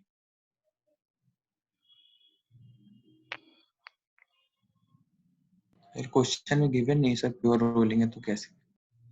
हाँ, स्मूथ सरफेस है। स्मूथ सरफेस पर स्फीयर का प्योर रोलिंग हो ही नहीं सकता।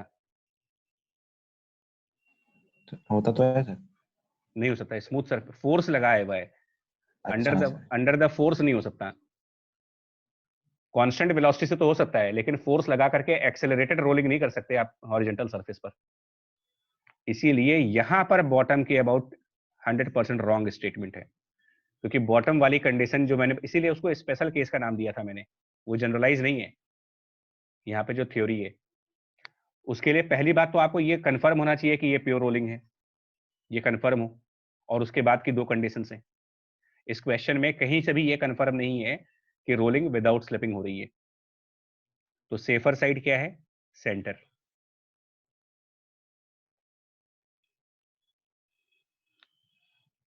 और इससे जो हमारा अल्फा की वैल्यू मिलेगी इक्वल टू, मैं ये सब इसलिए बता रहा हूं कि कहीं ऐसा ना हो कि हम बॉटम बॉटम करते रहें और आप बॉटम पे ही चिपक जाओ कि यार बॉटम के अबाउट ही लेंगे अब तो आज के बाद, कसम खा के बैठ जाओ। तो ऐसा भी ब्लाइंड नहीं है बिल्कुल भी, अल्फा इतना आ रहा है। अब आप खुद चेक करो ना, एक बार चेक करते हैं, सेंटर के अबाउट लेकर के चेक करो, क्या AC बराबर आर अल्फा है?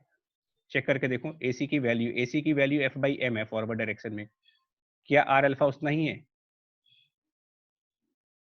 R इंटू अल्फा की वैल्यू वो 3f/2m आ रही है, आर अल्फा की वैल्यू 3f/2m है, तो यहाँ नो। एक्चुअली आर अल्फा जो है बड़ा है AC से, तो ये प्योर रोलिंग कैसे हो सकता है? और इसीलिए मतलब ये इम्प्योर रोलिंग है, रोलिंग विद स्लिपिंग है। इसमें बॉटम पॉइंट के अबाउट कभी भी टॉर्क कैलकुलेट नहीं करोगे आप। तो जब तक क्वेश्चन की लैंग्वेज से आप 100% श्योर ना हो जाओ कि ये प्योर रोलिंग है, तब तक बॉटम वाला रिस्क आप न ले। बॉटम वाला मेथड एडवांटेजेस है, छोटा मेथड है, आंसर जल्दी आते हैं, लेकिन उसमें गलतियां होने के भी चांस है। और इसीलिए मैं कह रहा हूं कि torque about centre upon moment of inertia about centre से अल्फा आएगा, और ये सेफर साइड है क्योंकि ये हर प्रॉब्लम में काम करता है, लेकिन ये लेंदी है। सेंटर के अबाउट टॉर्क लेकर के अल्फा निकालना और क्वेश्चन करना लेंदी प्रोसेस है। बॉटम के अबाउट लेने से मेथड छोटा होता है, लेकिन उसके लिए ये कंफर्मेशन चाहिए कि रोलिंग प्योर है, और वो दो कंडीशन जो बताई गई हैं कि ऑब्जेक्ट प्योर होना चाहिए, यूनिफॉर्म होना चाहिए, या अगर वो नॉन यूनिफॉर्म है तो स्टेशनरी ऑब्जेक्ट होना चाहिए। फिलहाल इस क्वेश्चन में अल्फा की वैल्यू मिल गई, और अल्फा की वैल्यू से हम टाइम कैसे निकालेंगे? तो जब एक फुल रोटेशन करेंगे तो यहाँ पर काइनेमेटिक्स, रोटेशनल वाली काइनेमेटिक्स लगाओगे, angular displacement 2π equals to half angular acceleration alpha और इनटू t²। इससे हम टाइम को कैलकुलेट करेंगे, और यहाँ से टाइम कैलकुलेट करके आप डिस्प्लेसमेंट की इक्वेशन में सब्स्टिट्यूट कर दो, आंसर बन जाएगा।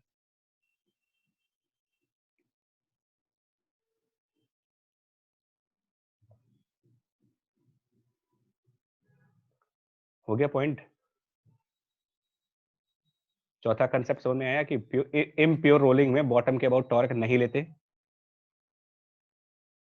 Yes sir. ठीक है जी, ये यस सर। हमें जितने पॉसिबल मेरे हिसाब से लग रहे हैं वो तो मैं लेके आया हूँ, बाकी भाई अब और कुछ आ जाए तो नहीं कह सकते। ये भी एक कॉमन बड़ा फेमस क्वेश्चन है यार, एक्चुअली बहुत बार पूछा गया है कॉम्पिटिटिव एग्जाम्स में, सिलेंडर की अनरोलिंग। कई बार पूछा गया इस क्वेश्चन को। तो ये सिलेंडर है, उसके साथ एक धागा लपेट दिया गया और ये सिलेंडर खुलता हुआ नीचे आ रहा है अपने आप। तो इस क्वेश्चन को कई बार पूछा जा चुका है, मतलब बहुत बहुत बार जेईई मेंस में भी आ चुका है और रिपीटेड क्वेश्चन है ये। हाँ, मेंस 2020 बहुत आता है ये क्वेश्चन, मतलब हर साल कहीं ना कहीं टपक जाता है किसी न किसी एग्जाम में। तो इसमें आप करोगे कैसे, लेफ्ट साइड पर एक टेंशन फोर्स दिखाना है और सिलेंडर के सेंटर ऑफ मास के थ्रू जाता हुआ mg दिखाना है। ये अनरोल हो रहा है, मतलब ये क्लॉकवाइज अल्फा से रोटेट भी कर रहा होगा और साथ में ए एक्सेलरेशन से नीचे भी आ रहा होगा। तो एक इक्वेशन बन जाएगी mg माइनस टी बराबर ma की, लीनियर मोशन की इक्वेशन। एक सेंटर के अबाउट टॉर्क की equation, T into capital R equal to centre के about moment of inertia mr square by 2 into alpha. और तीसरी इक्वेशन जो हमेशा नो स्लिप कंडीशन होती है, नो स्लिप कंडीशन के हिसाब से यहाँ पर एक इक्वेशन बन जाएगी A equal to R alpha. बस इन तीनों से सॉल्व कर लेंगे, सारे आंसर्स आ जाएंगे।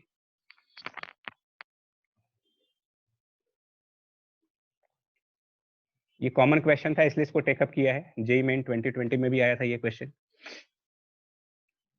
तो दो तो आपको वेरीफाई करने को दिए गए हैं और एक आपको निकालना है स्पीड ऑफ सेंटर ऑफ मास इतना होगा जब ये h डिस्टेंस नीचे आएगा।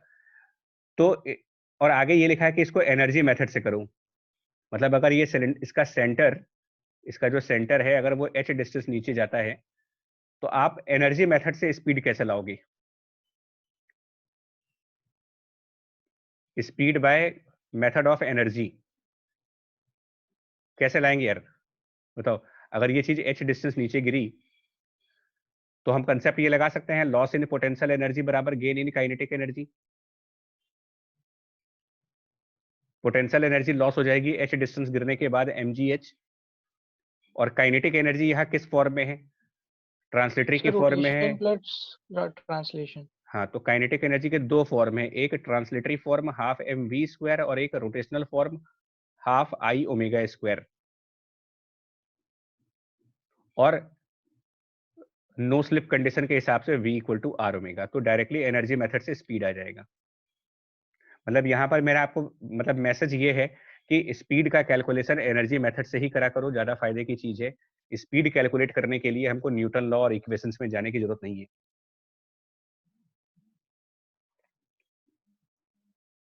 बढ़े आगे भाई। Yes sir. ठीक है ना, चलो फटाफट इसको देखिएगा।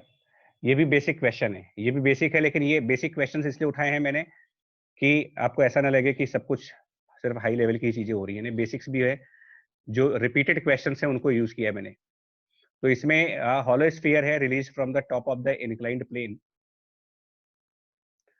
थीटा एंगल पर, और इसमें मिनिमम कोफिशिएंट ऑफ फ्रिक्शन पूछा है। अब मैंने स्फीयर का एग्जांपल लिया है, इसमें वैरायटी ऑफ क्वेश्चंस आते हैं, ऑब्जेक्ट बदल बदल के पूछते हैं वो लोग, डिस्क दे के पूछते हैं, सिलेंडर दे के पूछते हैं, रिंग दे करके पूछ लेते हैं इसी क्वेश्चन को, मिनिमम वैल्यू ऑफ म्यू। तो तरीका क्या लगाएंगे, इसमें बॉटम साइड पर mg sin थीटा की फोर्स दिखाएंगे, mg cos थीटा की फोर्स, नॉर्मल रिएक्शन फोर्स और एक फ्रिक्शनल फोर्स। और मैं सिर्फ ये सब क्वेश्चन इसलिए बता रहा हूँ कि थोड़ा सा क्विक मेथड लगाएंगे, फास्ट मेथड करते हैं हम लोग। सबसे पहले अल्फा, रोटेशनल मैकेनिक्स में अल्फा निकालना ज्यादा आसान है, और इसको लगाएंगे बॉटम के अबाउट। जैसे ही बॉटम के अबाउट आपने अल्फा की इक्वेशन लिखी, बॉटम पॉइंट के अबाउट टॉर्क सिर्फ mg sin थीटा से मिलेगा, mg sin थीटा बॉटम का टॉर्क इंटू आर, बॉटम के अबाउट हॉलो स्फीयर का moment of inertia 5/3 mr square. आपको यहाँ से आंसर मिल गया अल्फा की वैल्यू। अल्फा मिलते ही हमको आर अल्फा मिल जाएगा, आर अल्फा का मतलब उसके सेंटर की एक्सेलरेशन आ जाएगी, सेंटर पॉइंट का एक्सेलरेशन मिल गया आर इंटू अल्फा करके, और जैसे ही इसको किया ये आंसर आ जाता है 3/5g into sine theta. Centre की एक्सेलरेशन मिल जाएगी तो वहां पर आप न्यूटन लॉ यूज कर लेना, सेंटर की एक्सेलरेशन के लिए न्यूटन लॉ लगा सकते हो कि mg sin थीटा और minus friction is mass into centre of mass की एक्सेलरेशन, जो कि अल्फा के थ्रू निकालना ज्यादा आसान है, और इससे फ्रिक्शन की वैल्यू मिल जाती है 2/5 mg sin थीटा। मतलब फास्ट मेथड्स बता रहे हैं आपको, फ्रिक्शन डायरेक्ट मिल जाएगा यहाँ से। नॉर्मल रिएक्शन फोर्स पहले ही पता है कि mg cos थीटा है, तो और म्यू की मिनिमम वैल्यू लिमिटिंग कंडीशंस को यूज कर लो। म्यू की मिनिमम वैल्यू के लिए limiting conditions friction divided by normal, और जैसे ही फ्रिक्शन बाय नॉर्मल करेंगे म्यू की लिमिटिंग वैल्यू मिल जाती है 2/5 tan ऑफ थीटा। ये म्यू की मिनिमम वैल्यू है। ठीक है, इसको थोड़ा हमने जल्दी किया है, मेरे को जल्दी इसलिए किया है क्योंकि यार ये मतलब उतना बहुत कोई डिफिकल्ट क्वेश्चन नहीं है, सिर्फ ये याद दिलाना चाह रहा था कि तरीका फास्ट कौन सा होगा मेरा। और उसके बाद एक क्वेश्चन इन्होंने और पूछा है ए पार्ट और बी पार्ट में, बी पार्ट भी पूछा है यहाँ पर इन्होंने, और वो ये पूछा है कि जब वो एल डिस्टेंस नीचे चला जाएगा तो उसकी काइनेटिक एनर्जी की वैल्यू। लेकिन इसमें थोड़ा सा फंसा दिया है, क्वेश्चन को फंसा दिया है, बी पार्ट में क्वेश्चन फंसा दिया आपका।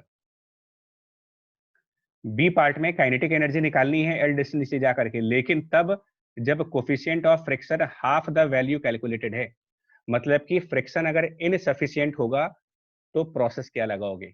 बी पार्ट का इंटेंशन जो है, बी पार्ट का पर्पस है ये बताना कि अगर इंक्लाइंड प्लेन पर coefficient of friction minimum required value से कम है तो प्रॉब्लम किस तरीके से सॉल्व की जाएगी। सर आपने एक बार पहले बताया था कि सर स्लिपिंग होने लगेगी सर और काइनेटिक काइनेटिक फ्रिक्शन फ्रिक्शन आ लग जाएगा। जाएगा। हाँ भाई, मिनिमम म्यू जो चाहिए वो है नहीं, जितना फ्रिक्शन चाहिए उतना है नहीं, तो इनसफिशिएंट फ्रिक्शन मतलब कि सर हाँ जी बताओ बच्चे। सर आपने वो पहले बताया था कि म्यू मिनिमम करने के लिए k upon k+1 into tan theta भी कर सकते हैं। वो तो फॉर्मूला याद है तब, देखो आज मैं जो अप्रोच बता रहा हूँ ना वो क्लास 11 था, अगर फॉर्मूला याद है बहुत अच्छी बात है। आज मैं जो चीजें डिस्कस कर रहा हूँ वो ये कर रहा हूँ कि अगर आप एग्जामिनेशन में बैठे हो और फॉर्मूला नहीं भी याद आया आपको, तो भी हम 3 मिनट के अंदर क्वेश्चन को कैसे निपटाएं, मैं आज वो बता रहा हूँ आपको कि कुछ ऐसा मेथड दिमाग में होना चाहिए कि अगर मेरे को फॉर्मूला नहीं याद आ रहा है तो कुछ सेट प्रोसेस होना चाहिए मेरे पास, जिससे कि मेरे को ये पता हो कि मेरा क्वेश्चन 2.5 से 3 मिनट के अंदर सॉल्व हो जाए।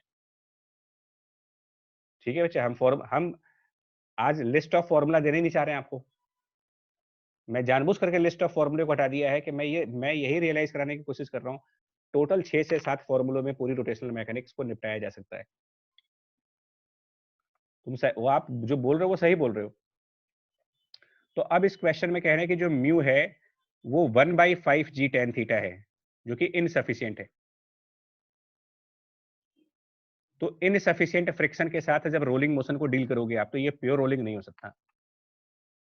इसका मतलब बॉडी यहाँ पर रोल तो करेगी लेकिन रोल विदाउट स्लिपिंग नहीं होगा, ये विद स्लिपिंग होगा, यानी कि काइनेटिक फ्रिक्शन इन्वॉल्व होगा यहाँ पर।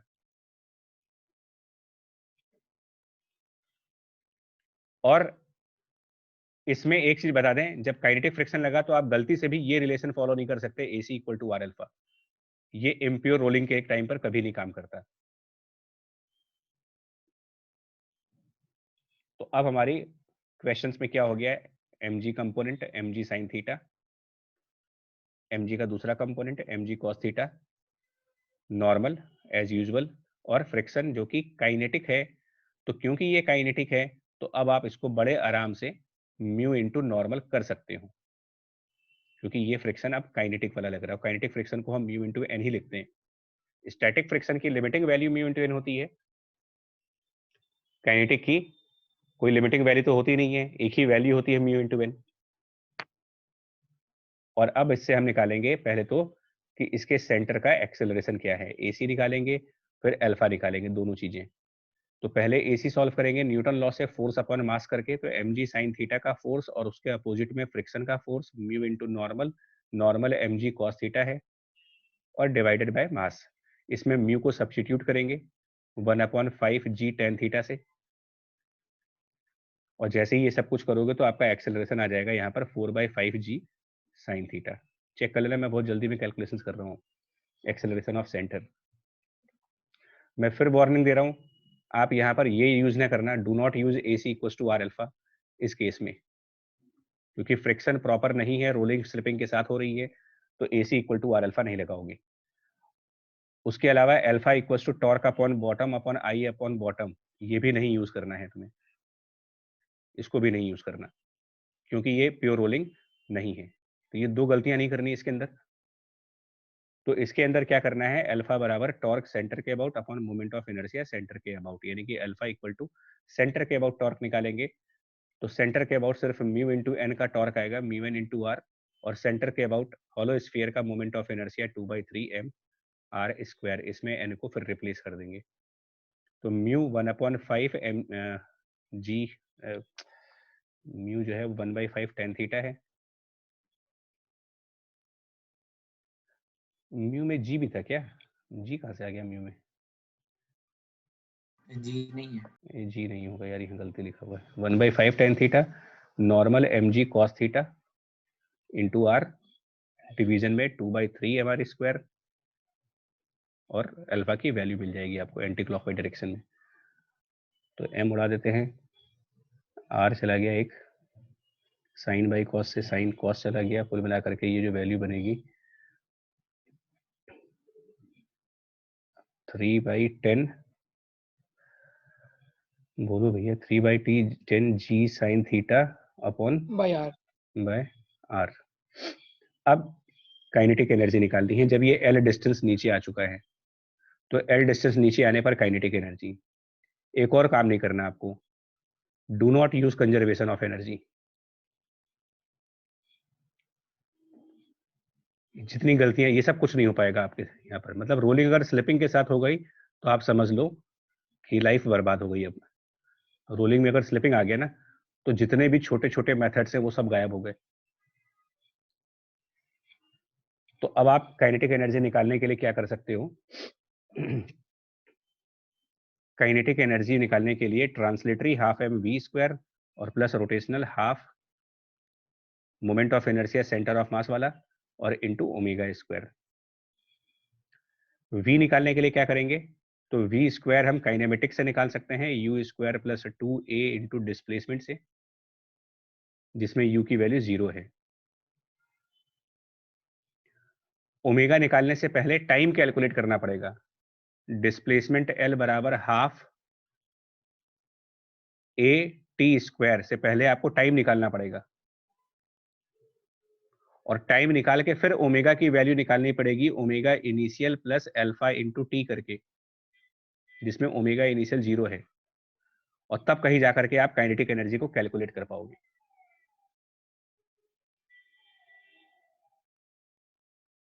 ये डू नॉट यूज की वजह से प्रॉब्लम बढ़ गई मेरी। जो हम सोच रहे थे वो सब नहीं लग रहा है, AC equal to R alpha नहीं लग रहा, बॉटम के बोर्ड टॉर्क की इक्वेशन नहीं लग रही है, एनर्जी कंजर्वेशन नहीं लग रहा है। तो जो हमारे छोटे मेथड्स हैं वो सारे के सारे यहाँ पर फेल कर गए। तो आपको बड़े मेथड्स पे ही जाना पड़ेगा। बड़े मेथड में अब ये है कि काइनेमेटिक्स, डिस्प्लेसमेंट और ये।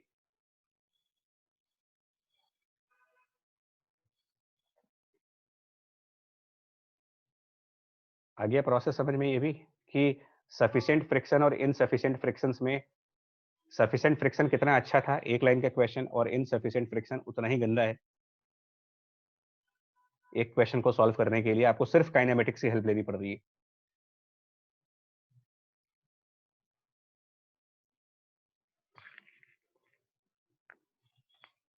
बढ़ गए भाई आगे? Yes sir. Yes sir. ठीक है। Yes, sir. अब देखो एक चीज, लेकिन आगे बढ़ने से Yes, पहले, sir. आज रोलिंग का ये 5वां क्वेश्चन है। रोलिंग के जितने रोलिंग के कंसेप्ट्स हो सकते थे, मैंने कहा था रोलिंग की पूरी सीरीज आपको एक साथ करा देंगे। जितने पॉसिबल वेरिएशन, जितने पॉसिबल कंसेप्ट्स, मिसकंसेप्शंस, डाउट्स, ये सब इस आज के सीरीज में कवर्ड है। इसके बाद अब आप रोलिंग के कोई भी क्वेश्चन उठाओगे तो कंफ्यूजन की माइंड में नहीं होना चाहिए कि यार कौन सा मेथड लगाए। जितने पॉसिबल वेरिएशन थे, बड़ी बड़ी मेहनत के साथ ये इलस्ट्रेशंस को एक साथ लाना पड़ा है कि कैसे सॉल्व किया जाए।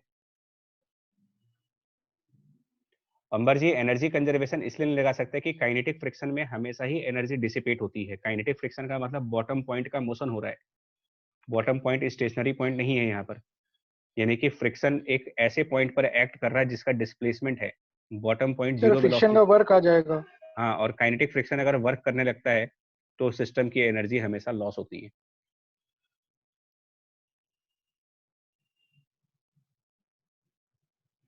अच्छा, इस क्वेश्चन में अच्छा भाई इन्होंने एक पॉइंट रेज कर दिया, ठीक है, ये भी समझ लेते हैं। भगवान ना करे ऐसा क्वेश्चन कभी आए, मैं दिन रात दुआ करेंगे आपके लिए कि ऐसा ना आए। ठीक है, मैं तो यही प्रे करूंगा क्वेश्चन ये वाला है, इस टाइप के क्वेश्चंस आए सर पैराग्राफ में। हाँ वो भी कंप्रीहेंशन में। लेकिन प्रॉब्लम जानते हो क्या होगी भैया, तो ये क्वेश्चन आएगा तो सभी के लिए वैसे ही हो गया ना, फिर स्कोर भी तो बढ़ेगा, फिर नंबर। और आज आज आईआईटी दिल्ली के एक डायरेक्टर का वो आया है एक आर्टिकल, जो खुद वरीड है इस बात को लेकर के कि जेई का एडवांस का level year by year tough होता चला जा रहा है। वो खुद वरीड है कि इस लेवल को हम कहां तक लेके जाएं।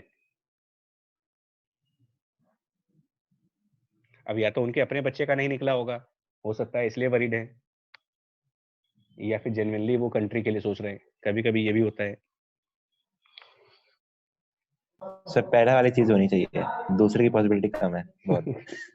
हाँ ये हो सकता है। सुनो, यहाँ पर अगर मान लो क्वेश्चन में ये पूछा गया होता कि बताओ वर्क बाय फ्रिक्शन कितना होगा, अब यहाँ पर भी लूप होल है, यहाँ पर भी लोग गलतियां कर सकते हैं।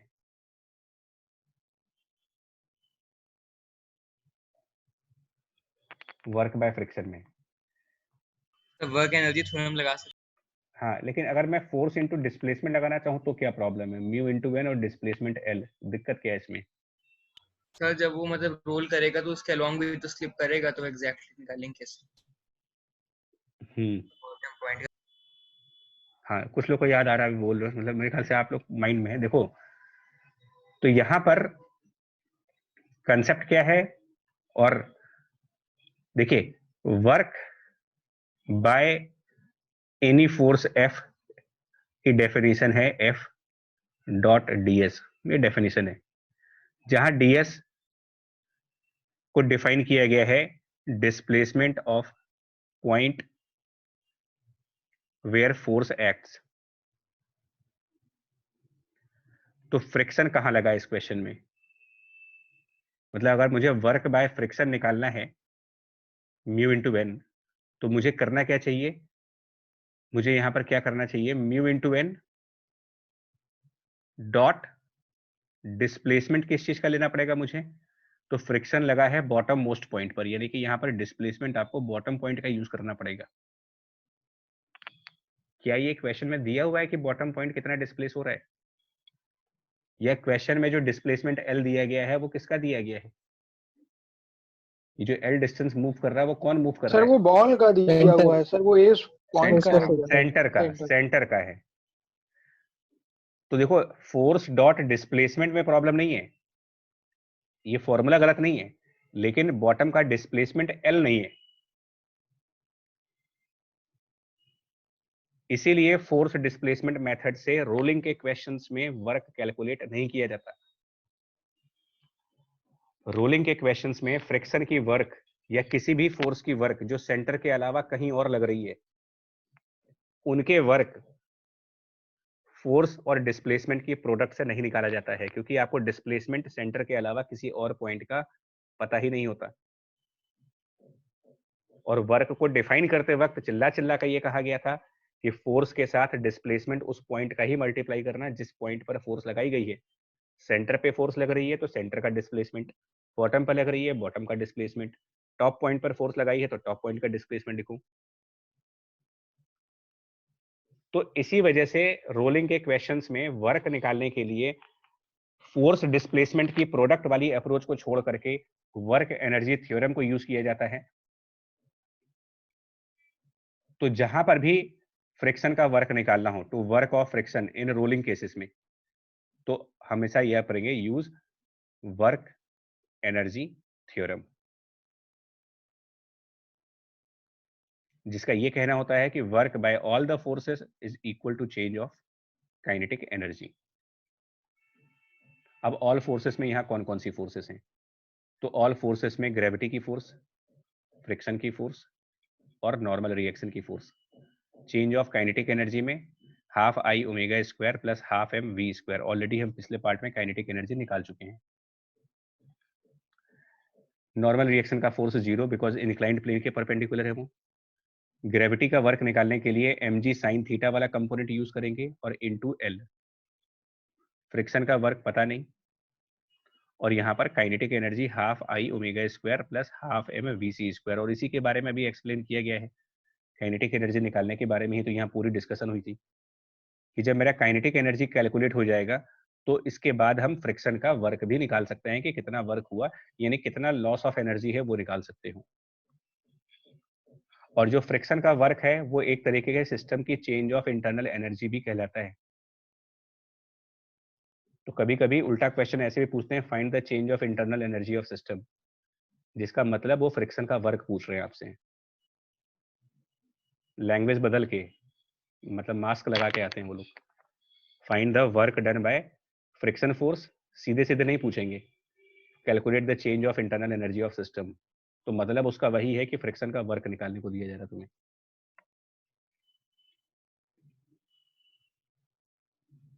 ठीक है, तो इस एग्जांपल से भी कुछ पॉइंट सामने आ गए थ्योरी के, और देखते हैं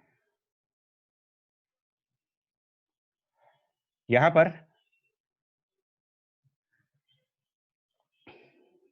यहां पर एक हेमिस्फेरिकल ऑब्जेक्ट है,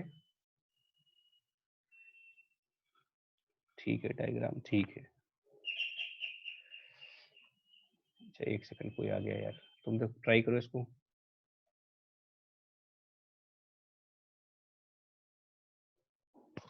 हाँ जी, कुछ आया समझ में इसमें आप लोग को इतनी देर में? सर आया तो वैसे। अच्छा देखो क्या करना है इसमें, एक इसके रिम से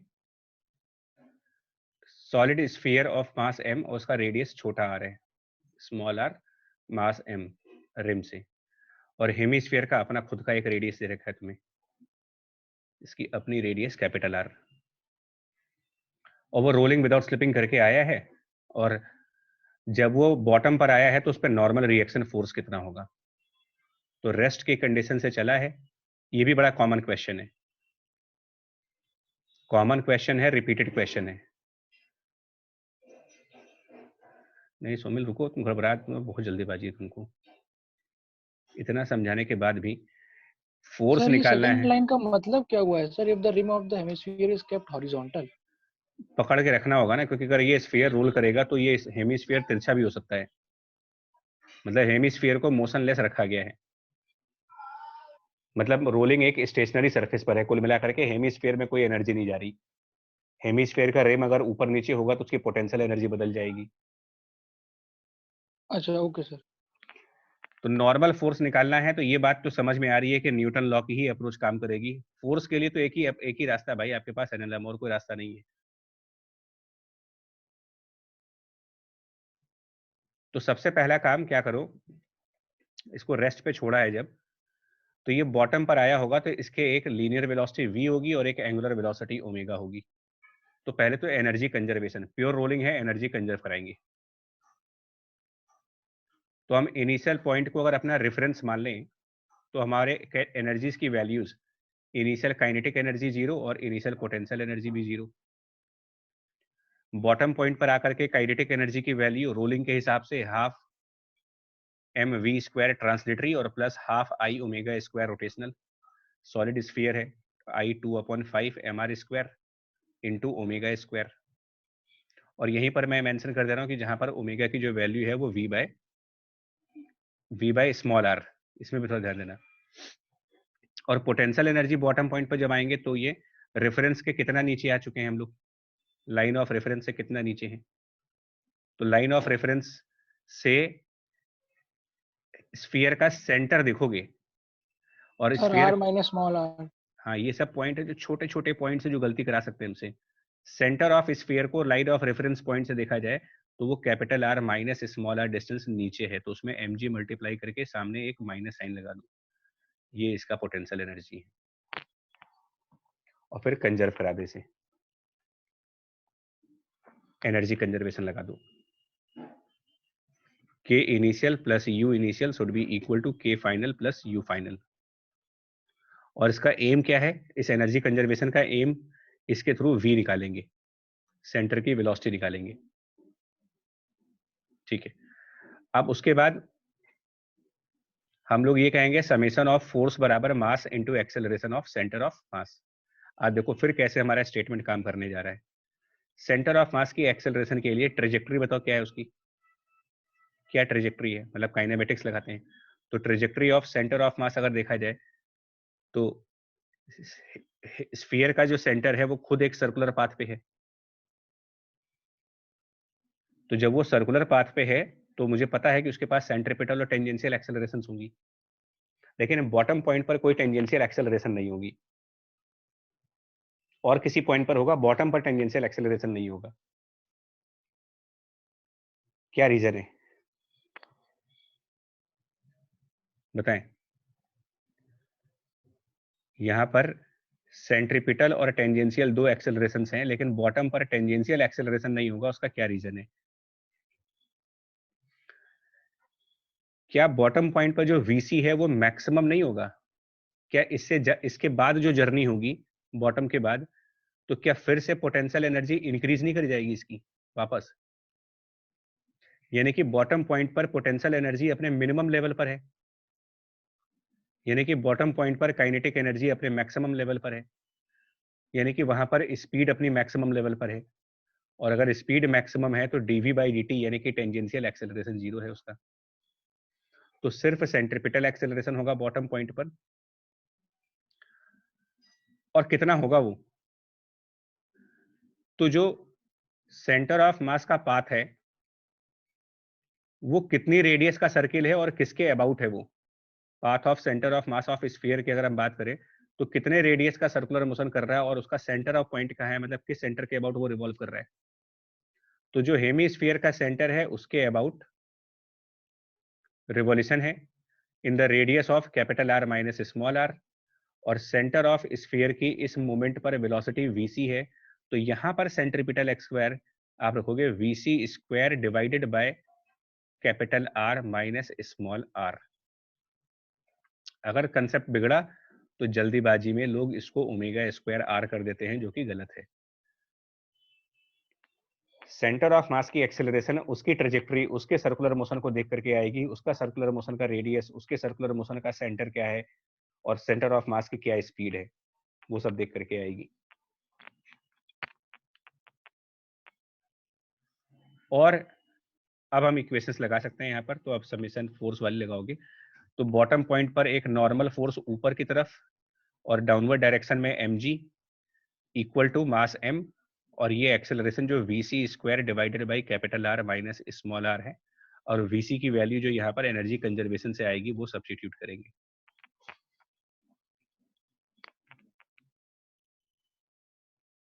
क्लियर हुआ step? Yes sir. Yes sir. है ना, चलिए जी, एक आध और होंगे मेरे ख्याल से। हाँ,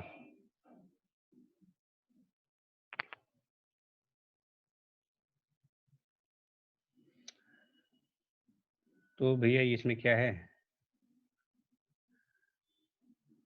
वर्ड्स को मत, वर्ड्स पे ज्यादा कंफ्यूज मत करना है। सेंट्रोइडल मतलब इससे कोई मतलब नहीं, मतलब रेडियस ऑफ गायरेशन दे रखा है तो इससे मोमेंट ऑफ इनर्शिया निकाला जा सकता है। रेडियस ऑफ गायरेशन का यूज करके मोमेंट ऑफ इनर्शिया की वैल्यू m इंटू के स्क्वायर कर सकते हैं।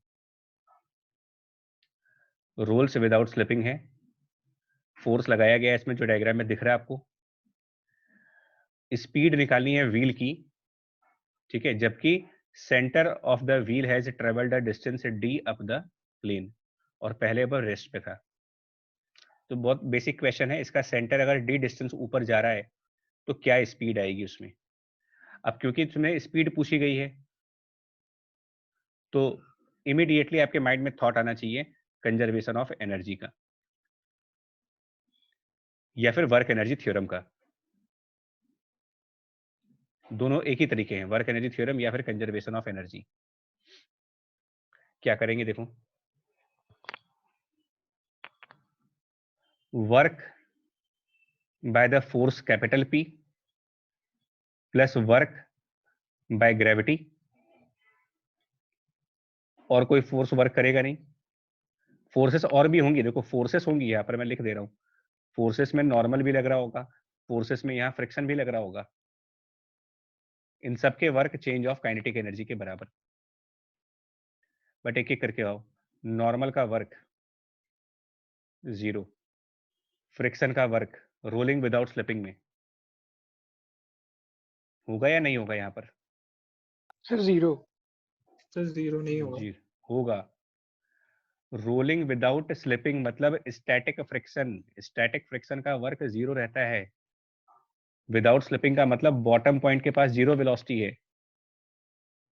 और अभी मैंने आपसे कहा कि वर्क निकालने के लिए फोर्स और डिस्प्लेसमेंट की प्रोडक्ट में जो डिस्प्लेसमेंट लेते हैं वो उसी पॉइंट का लेते हैं जहां फोर्स लगेगा, फ्रिक्शन लगेगा बॉटम पॉइंट पर, और बॉटम पॉइंट के पास कोई वेलोसिटी ही नहीं है।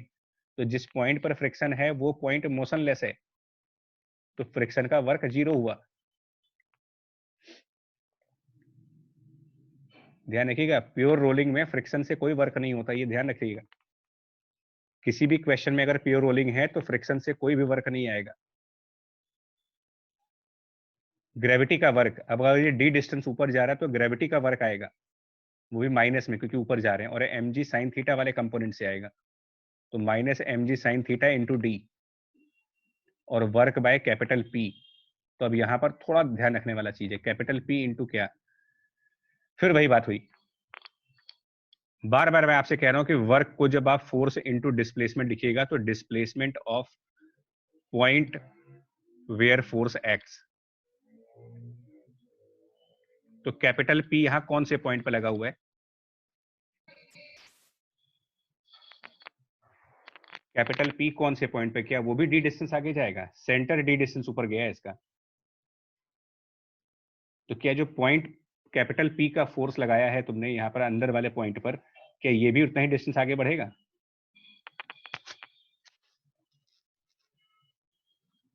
ये कितना डिस्टेंस आगे बढ़ेगा ये कैसे पता लगाओगे भाई?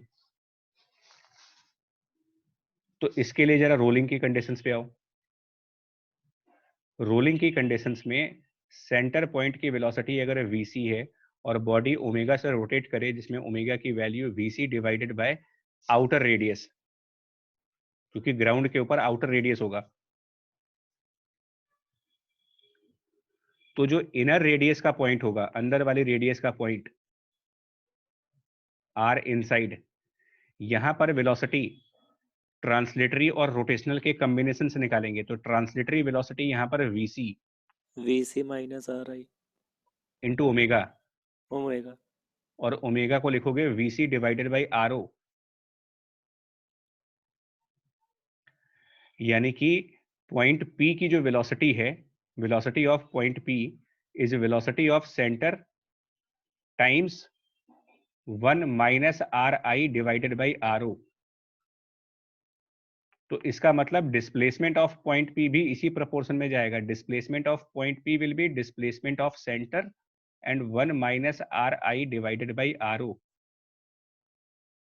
और डिस्प्लेसमेंट ऑफ सेंटर तुम्हें क्वेश्चन में डी दिया हुआ है, यानी पॉइंट P के वर्क को निकालने के लिए जो डिस्टेंस मल्टीप्लाई होगी वो d into 1 minus RI upon RO multiply होगी यहाँ पर, तब जाकर के पॉइंट P की मतलब फोर्स P का वर्क आएगा।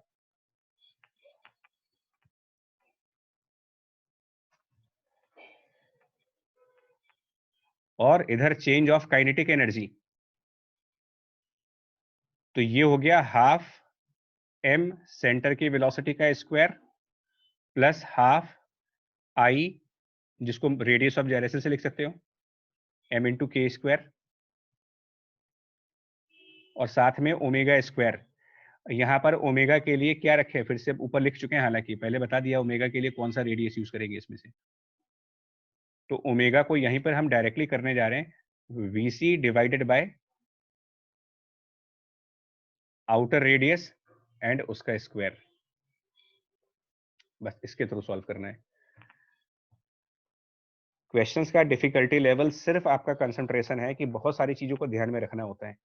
वर्क के टाइम पर खास तौर पे आप फोर्स में डिस्प्लेसमेंट जब लेंगे तो डिस्प्लेसमेंट उसी पॉइंट का लीजिएगा जहां पर फोर्स लगाया गया है।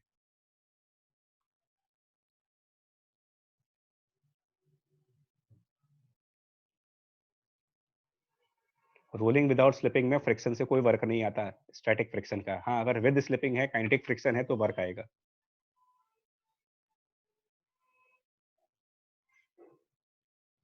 ठीक है? Yes sir. Yes sir. है ना? तो ये भी एक पॉइंट कवर हो गया रोलिंग का। मेरे ख्याल से अब हो ही गए होंगे। हाँ, अब ये दूसरे क्वेश्चंस हैं, स्पूल के क्वेश्चंस हैं। क्वेश्चन तो भी बहुत हैं इसमें यार। चलिए तो इनको देखेंगे अगली बार में, है ना? यहाँ तक लगभग मैंने सारे कंसेप्ट तो कवर कर लिए हैं। अब थोड़े से वैरायटी ऑफ क्वेश्चंस और हैं, वो अगली क्लास में देख लेंगे।